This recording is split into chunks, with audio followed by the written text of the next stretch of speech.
du patrimoine, et on peut parler même des paysages, parce que le paysage aussi est un patrimoine. Donc il faut essayer de collecter toutes les composantes d'un territoire, comme on dit, mais dans un cadre d'une nouvelle philosophie qui est l'intelligence territoriale.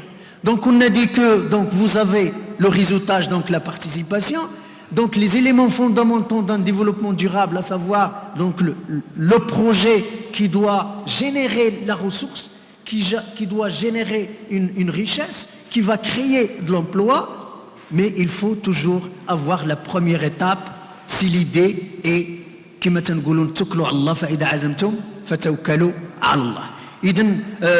Pour terminer, donc la question du patrimoine, il faut déjà connaître votre patrimoine parce que c'est très très intéressant, parce que c'est votre identité, c'est votre mémoire, c'est votre archive.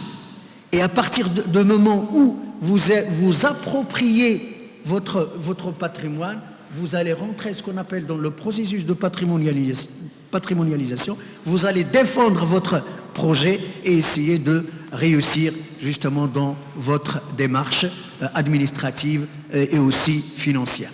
Et je vous remercie infiniment. Je remercie Sabré, le comité d'organisation de cette journée qui nous ont donné cette occasion justement pour partager avec vous un certain nombre de connaissances, et je vous souhaite un bon succès et merci beaucoup. Merci beaucoup Said Khalqi Yahya pour toutes ces précisions concernant la valorisation du patrimoine et l'écologie. Il vous a donné quelques lignes directrices pour que vous puissiez penser et réfléchir des idées de projet dans ce sens. Sans tarder, nous allons essayer de voir un peu dans la technologie qu'est-ce que ça nous donne. Les Fab Labs avec M. Belhouid Sofiane, s'il vous plaît. Pour commencer, je vous remercie pour ces journées sur l'entrepreneuriat et l'innovation. Car ces jours se sont très très intéressants pour les étudiants pour découvrir le monde de l'entreprise. Là, à l'université, vous êtes de passage pendant 3 ou 5 ans. Après, vous allez rencontrer le monde de l'entreprise ou de l'industrie. Pendant 6 jours, c'est une occasion pour vous, pendant ce type de journée, de faire connaissance avec des gens qui ont une expérience dans ce domaine-là. Avant de commencer cette présentation, je tiens à remercier les organisateurs, les étudiants, messieurs leurs coordonnateurs. Aussi, je tiens à remercier les doyens des différentes facultés de l'Université de Sultan Moulay Slimane, monsieur le doyen de la faculté polydisciplinaire, monsieur le doyen de la faculté des lettres et monsieur le doyen de la faculté des sciences et techniques. Pour mon intervention, il concerne les Fab Labs. Car les Fab Labs, maintenant, ce sont les centres d'innovation. Et n'importe quelle idée commence à partir d'un Fab Lab. Pour commencer cette présentation, je vais présenter qu'est-ce qu'un Fab Lab. Un Fab Lab, tout simplement, c'est l'abréviation de fabrication laboratoire, c'est-à-dire les laboratoires de fabrication. L'idée des Fab Labs a été née en Amérique, au MIT, Massachusetts Institute of Technology, qui se trouve à Boston. En France, les premiers Fab Labs ont été construits en 2012. C'est-à-dire l'idée des Fab Labs, c'est une nouvelle idée qui vient d'apparaître. Ici au Maroc, les premiers Fab Labs ont déjà commencé aux alentours de 2015. Ici à Bni Mellal, nous avons construit un Fab Lab qui se trouve juste à la faculté polydisciplinaire. Donc pour cette présentation, tout d'abord, je vais vous dire à quoi servent les Fab Labs, pourquoi c'est important, et je vais faire une petite présentation concernant le Fab Lab de la faculté polydisciplinaire de Bni Mellal. Et pour finir cette présentation, je vais essayer de faire une liaison entre les Fab Labs et le domaine des énergies renouvelables. Donc tout d'abord, c'est quoi un Fab Lab? Un Fab Lab, tout d'abord, c'est un lieu où on peut changer des idées. N'importe quelle idée, et soyez bienvenus à de Fab Lab.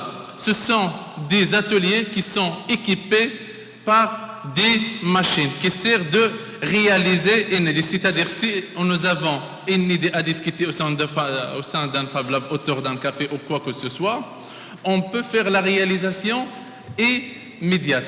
Lorsque je dis une idée, c'est n'importe quelle idée, soit dans le domaine de l'innovation, soit dans un domaine économique ou juridique. Les Fab Labs, ce sont des lieux qui sont ouverts à n'importe quelle personne, soit des spécialistes de la domaine de la technologie, ou soit à des non-spécialistes. Au départ, les Fab Labs ont été construites dans un cadre associatif, c'est-à-dire à l'extérieur des universités. Mais les problèmes rencontrés par ce type de Fab Lab, c'est le financement. Car comme vous le savez, pour démarrer n'importe quel projet, le moteur d'un projet, c'est l'argent. Il faut chercher l'argent. Et c'est le cas de ces cadres, de ces journées de l'entrepreneuriat. Pour démarrer votre projet, la première chose qu'il faut chercher, comment je peux démarrer mon projet. Il faut de l'argent. C'est ça l'idée des Fab Labs. La première chose, ils ont été créés dans un cadre associatif. Mais je connais des personnes qui ont créé des Fab Labs associatifs, mais le problème majeur rencontré, c'est le financement de ces Fab Labs. Aussi, l'idée a été née par des étudiants dans le cadre des universités. Maintenant, à l'échelle internationale, la plupart des Fab Labs qui existent se sont créés dans le sein des universités. Lorsqu'un Fab Lab est créé dans l'université, le problème le financement n'existe plus. Parce que ça rentre bien dans le cadre de recherche et développement. Donc, qu'est-ce qu'on peut faire dans un Fab Lab? Comme j'ai dit au départ, dans un Fab Lab, on peut faire tout. Si on a une idée, on le discute dans la Fab Lab et on passe à la création. Par exemple, parmi les choses qu'on peut faire, c'est le premier prototype. Car dans l'industrie, lorsqu'on fait une étude, il faut créer le premier prototype. Et généralement, les entreprises font recours à une personne extérieure pour créer le premier prototype. Donc, au sein des Fab Labs, le premier prototype est facilement à créer au sein des Fab Labs. Aussi, les entrepreneurs, ou dans le cas d'une journée d'entrepreneuriat, lorsque vous adoptez un projet, vous pouvez créer votre premier prototype avant sa commercialisation au sein d'un Fab Lab. Et les portes de Fab Lab de la faculté polydisciplinaire sont ouvertes pour les étudiants qui choisissent un projet à réaliser. Aussi, les étudiants qui savent et qui aiment bricoler sont les bienvenus à la Fab Lab de Bnimlab. Donc voilà pourquoi ces Fab Labs sont importants, parce que n'importe quelle idée, elle est née dans le monde de la physique. Si on a une idée, on peut imaginer et on passe à la réalisation. Si vous avez déjà vu des films de la science-fiction des années 50, la plupart des idées qui ont été des idées imaginaires, actuellement, ce sont des idées réelles. C'est le cas des Fab Labs. On peut imaginer des idées maintenant et elles sont concrétisées d'ici 15 ans, 10 ans, voire 20 ans. Maintenant, il y a une convergence entre le monde de la physique et le numérique. À quoi? Si on a une idée, on peut faire la conception, la modélisation, la simulation et on passe directement à la concrétisation au Fab Lab. Juste ainsi de suite. On ne peut pas attendre 1 mois ou 4 mois ou 5 mois pour réaliser notre premier prototype. Les Fab Labs, toujours, je dis souvent, c'est une chance à 6 heures. Pourquoi c'est une chance dans les Fab Labs? Parce que vous pouvez rencontrer dans un Fab Lab les différentes personnes de plusieurs disciplines, soit des personnes qui font de l'économie, des droits, des physiciens, des chimistes et des biologistes. C'est un lieu où il y a une rencontre des différentes personnes de plusieurs disciplines et vous avez tous les ingrédients nécessaires pour la réalisation de vos idées. Dans les Fab Labs, on a toutes les pièces du puzzle. Il faut tout simplement le bien organiser pour passer à la concrétisation de votre projet. Qu'est-ce qu'on peut produire dans un Fab Lab? On peut produire tout. Si vous avez une idée, c'est à réaliser, à fabriquer, à concrétiser. Par exemple, je donne quelques exemples. Par exemple, la première image, il s'agit d'une antenne Wi-Fi longue durée qui a été réalisée en Afghanistan. La première image. La deuxième image, ce sont des petits objets commercialisés que vous pouvez vendre. Par exemple, je donne un petit exemple, des petits objets que nous avons réalisés au Fab Lab de Bni Mellal. Pour les réaliser à l'extérieur, au moins il faut 300 dirhams. Et ici au Fab Lab de Bni Mellal, il coûte moins de 3 dirhams. C'est-à-dire c'est un facteur de 100. Si vous voulez réaliser votre premier prototype à l'extérieur, juste une petite pièce. Lorsque je dis une petite pièce, la dimension c'est 5 x 10 cm. Pour le réaliser à l'extérieur, il faut payer au moins 300 dirhams. Lorsqu'on fait la réalisation à l'atelier Fab Lab de Bni Mellal, ça coûte moins de 3 dirhams. Et vous voyez bien un facteur 100 au niveau des coûts. Par exemple, ce sont des petits objets qui ont réalisé, je crois, dans un Fab Lab qui se trouve à Ghana en Afrique. Aussi, on peut réaliser des meubles et des maquettes. Aussi, dans un Fab Lab, on peut réaliser, c'est un filtre à eau qui a été réalisé après cassé. Pour acheter ce filtre d'eau chez un industriel, je suppose le prix c'est plus que 1000 dirhams facilement. Par exemple, ce filtre à eau, on peut le réaliser au sein d'un Fab Lab avec un prix très cassé, moins de 50 dirhams. Maintenant, la tendance, les Fab Labs, comme j'ai dit, c'est un lieu de rencontre de plusieurs disciplines. Maintenant, la tendance internationale, c'est la médecine. Et surtout le domaine des prothèses, soit les prothèses pour les jambes, soit les prothèses dentaires. Par exemple, lorsque vous allez chez un dentiste, il faut faire des mesures, ainsi de suite, attendre 3 ou 4 mois pour la fabrication de votre dent. Si un médecin qui maîtrise bien les utiles machines Fab Lab, vous pouvez rentrer chez un médecin à 9h, à 10h, vous serez opéré avec votre nouveau dent. Aussi dans les Fab Labs, parmi les choses qu'on peut réaliser, ce sont les vêtements intelligents et personnalisés. Ça veut dire quoi un vêtement intelligent? Un vêtement qui s'adapte à l'environnement. Par exemple, une veste ou un t-shirt, vous pouvez le porter soit en hiver, soit en été. C'est un vêtement, c'est un t-shirt qui change ses propriétés en fonction de l'environnement, c'est-à-dire en fonction de la température. Ce type de vêtements, ce sont des vêtements intelligents qui sont possibles de les fabriquer au sein d'un Fab Lab. Pour les ingénieurs en génie civil, il y a les Fab House. Et pour vous dire qu'un amphi, par exemple, cet amphi qui prend à peu près 2 ans pour le construire, en Chine, ils ont construit à peu près 8 immeubles en moins de 24 heures. Un bâtiment, par exemple, de 10 étages, on peut le faire en 24 heures, grâce au Fab Lab House. Et surtout à la technologie de l'impression 3D, parce que pour faire ce type de machines, on utilise des machines 3D. Maintenant, je vais faire une petite présentation concernant notre Fab Lab de Bni Mellal. Comme j'ai dit au départ, c'est un Fab Lab qui a été créé fin 2015. Maintenant, on a presque tout le matériel, on a besoin de matériel et on a le matériel nécessaire pour faire démarrer un Fab Lab. Pour les gens qui s'intéressent à l'électronique, on avait déjà un protomate qui est capable de produire des circuits imprimés. Aussi, on a une table d'électronique pour faire les mesures nécessaires. Aussi, au sein de ce Fab Lab, on a une imprimante 3D. C'est quoi l'impression 3D? C'est-à-dire réaliser des pièces en 3 dimensions.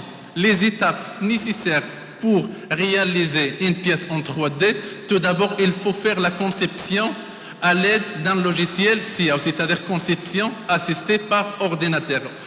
Vous êtes devant votre ordinateur, vous allez faire la conception de votre pièce il faut passer à travers un logiciel qui va faire diviser votre pièce en plusieurs niveaux. Et vous allez lancer l'impression dans votre imprimante et votre pièce elle est prête à utiliser. C'est-à-dire, en utilisant ces imprimantes 3D, on n'a plus besoin de commander une pièce à l'extérieur. Vous avez l'idée, vous pouvez fabriquer votre pièce immédiatement. Aussi, on a des scanners 3D, des mini-friseuses, des perceuses, des tablets et les outils nécessaires pour un bricoleur dans un atelier. Très bien. Juste Très bien. pour finir, Rapidement, comme ça, rapidement. vous aurez l'occasion de venir puisqu'il vous a souhaité la bienvenue pour découvrir tout cela. Donc, il vous a donné tous les éléments. Voilà, tous vous les avez 2 secondes pour la conclusion. Et une petite pour finir mon intervention. Je vais faire la liaison entre les Fab Labs et la tendance à l'échelle nationale après la COP 22. C'est le problème énergétique, parce que le problème rencontré à l'échelle internationale, c'est un problème environnemental. Les Fab Labs aussi peuvent donner des solutions aux problèmes de l'environnement et aussi des solutions concernant les énergies renouvelables. Comment ça? Comme j'ai dit, parce que l'idée principale d'un Fab Lab, c'est toujours de fabriquer des objets avec un prix très bas. Par exemple, je vais vous donner quelques idées. Par exemple, c'est réalisation des prototypes aux projets organisés l'énergie renouvelable. Par exemple, au sein d'un Fab Lab, on avait déjà lancé dans le cadre d'un PFE, c'est la réalisation d'énergie solaire sur mon balcon. C'est-à-dire, au lieu de l'acheter, l'électricité de l'ONA avec un prix de dirhams par kilowatt, vous pouvez installer des panneaux solaires sur votre balcon et vous serez autonome au niveau de la consommation de l'énergie électrique. Une petite réalisation qui ne demande pas beaucoup d'argent et beaucoup de temps, c'est la réalisation d'une petite éolienne qui peut être commercialisée. Dans un Fab Lab, pour finir, si vous avez une idée, il peut devenir facilement sous forme d'un projet. Donc je vous remercie pour votre attention et Merci je beaucoup. remercie monsieur le coordinateur. Merci beaucoup, Sib El-Houid. En tout cas, vous allez le revoir, pas sur le site, mais physiquement. Nous allons organiser les ateliers et bien évidemment, vous être en contact direct avec. Alors, si vous le permettez, je vais vous demander 5 à 6 minutes maximum pour présenter rapidement, sachant qu'on va encore revoir les étudiants pour les détails. Alors, je donne la parole dans l'ordre tourisme vert, développement durable, Monsieur Bakhat Mouhsin. Tout d'abord, je suis un prof ici, comme vous l'avez noté, sur le programme enseignant-chercheur en économie. D'accord? Et monsieur El-Khalqi, qui est géomorphologue de formation, c'est-à-dire un autre secteur, c'est-à-dire une autre discipline scientifique, mais qui se rejoignent tous les deux dans le secteur touristique. C'est-à-dire, on dit en général que le secteur touristique, c'est un secteur qui est multisectoriel. Plusieurs aspects peuvent entrer dans ce même secteur, l'aspect psychologique, le marketing, la géomorphologie, la sociologie, etc. Tout s'adhère ensemble dans ce secteur. Bon, brièvement, par zèle d'un professeur, comme vous le savez déjà, on structure notre présentation et on est souvent mené par cette tendance de cadrer notre speech.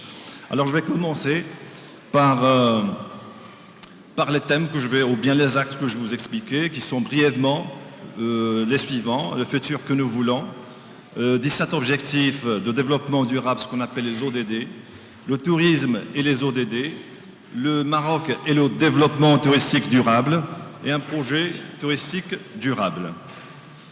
Bon, dans cette brève présentation, tout d'abord, il faut rappeler que la durabilité entre dans une initiative qui a été menée par les Nations Unies et qui réaffirme l'engagement de tous les pays du monde à garantir un avenir meilleur pour tous les humains.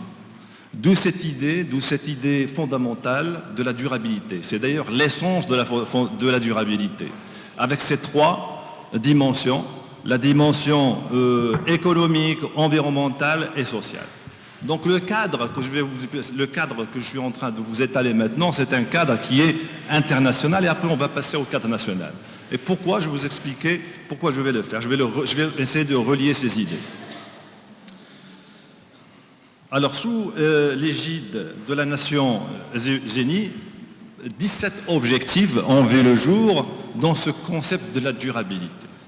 Et ces concepts, ces objectifs qui en sont articulés autour de l'humanité, la planète, la prospérité de tous les pays et qui exigent l'engagement de tous les parties prenantes. Dire les parties prenantes, c'est-à-dire les pays et tous les acteurs qui travaillent dans ce sens de la durabilité.